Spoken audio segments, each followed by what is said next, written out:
राजनीति विज्ञान की अगर परिभाषा देखें तो राजनीति विज्ञान की जो परिभाषा है उसके संबंध में अनेक विचारकों में मतभेद है। बहुत सारे विचारक बोलते हैं कि राजनीति विज्ञान में सिर्फ राज्य का अध्ययन होता है, कोई बोलता है कि राजनीति विज्ञान में सरकार का अध्ययन होता है, कोई बोलता है राजनीति विज्ञान में राज्य और सरकार दोनों का अध्ययन होता है। ठीक है, तो राजनीति विज्ञान जो है उसके जो जनक है वो कौन है? अरस्तु है। तो सबसे पहले अपन अरस्तु की परिभाषा देख लेते हैं। अरस्तु ने क्या कहा है?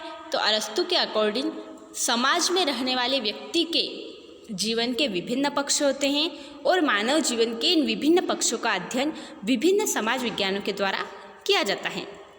अरस्तु ने क्या कहा है कि समाज में रहने वाले व्यक्ति के जीवन के विभिन्न पक्ष होते हैं और मानव जीवन के इन विभिन्न पक्षों का अध्ययन विभिन्न समाज विज्ञानों के द्वारा किया जाता है।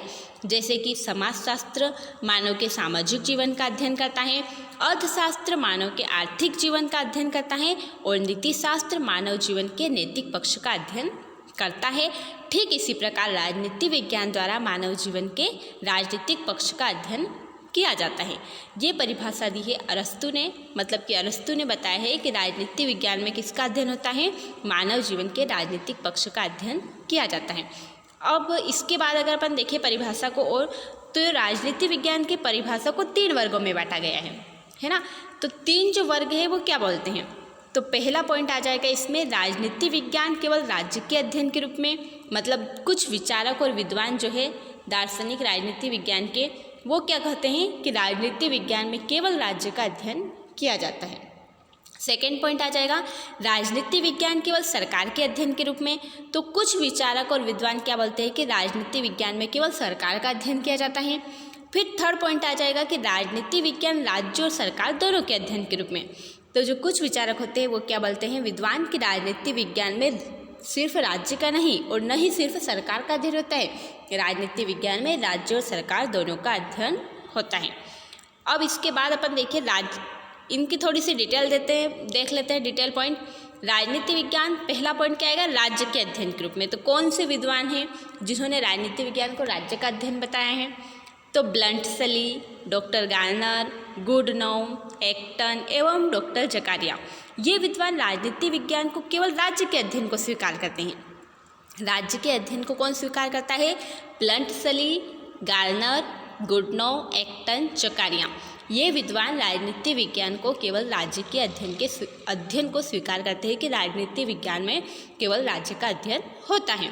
इसमें परिभाषा अगर देखें तो गार्नर की बहुत अच्छी परिभाषा है। उन्होंने कहा है कि राजनीति विज्ञान विषय के अध्ययन का प्रारंभ और अंत राज्य के साथ होता है। मतलब कि राजनीति विज्ञान जो विषय है उसका अगर अपन अध्ययन करते हैं तो उसकी शुरुआत भी राज्य से होती है और उसका अंत भी राज्य से ही होता है। तो गार्नर की परिभाषा बहुत ही फेमस परिभाषा है ये कि राजनीति विज्ञान विषय के अध्ययन का प्रारंभ और अंत राज्य के साथ होता है, ये राज्य के अध्ययन के रूप में। अब आ जाए अपन सरकार के अध्ययन के रूप में। तो इसके जो विद्वान हैं वो है सीले और लिकोक। सीले और लिकोक ने राजनीति विज्ञान को सरकार का ही अध्ययन कहा है। इन्होंने कहा है कि राजनीति विज्ञान में सिर्फ सरकार का अध्ययन होता है। लिकोक की परिभाषा है कि राजनीति विज्ञान सरकार से संबंधित विद्या है ना, कि राजनीति विज्ञान सरकार से संबंधित विद्या है। अब आ जाएंगे अपन राजनीति विज्ञान राज्य और सरकार दोनों का अध्ययन करता है। तो इसमें क्या आ जाएगा कि कौन से विद्वान हैं जो कहते हैं कि राजनीति विज्ञान राज्य और सरकार दोनों का अध्ययन करता है? तो ये है गिलक्राइस्ट, लास्की और गेटिल। तो गिलक्राइस्ट के अनुसार गिलक्राइस्ट कहते हैं कि राजनीति विज्ञान राज्य और सरकार की सामान्य समस्याओं का अध्ययन करता है। क्या कहते हैं गिलक्राइस्ट? राजनीति विज्ञान राज्य और सरकार की सामान्य समस्याओं का अध्ययन करता है। इसे अगर अपन परिभाषा देखते हैं तो राजनीति विज्ञान की जो परिभाषा है उसको 3 वर्गों में बांट दिया है। कुछ विद्वान राज्य का अध्ययन बताते हैं, कुछ कहते हैं कि सरकार का अध्ययन होता है, कुछ कहते हैं कि राज्य और सरकार दोनों का अध्ययन होता है। तो राजनीति विज्ञान की जो परिभाषा है इसमें विचारकों में मतभेद है और ये परिभाषा 3 वर्गों में बांट दी गई है। तो ठीक है, आपको समझ में आ गया होगा राजनीति विज्ञान का अर्थ, मतलब कि पॉलिटिकल साइंस का मीनिंग क्या होता है और पॉलिटिकल साइंस की डेफिनेशन क्या है। ओके।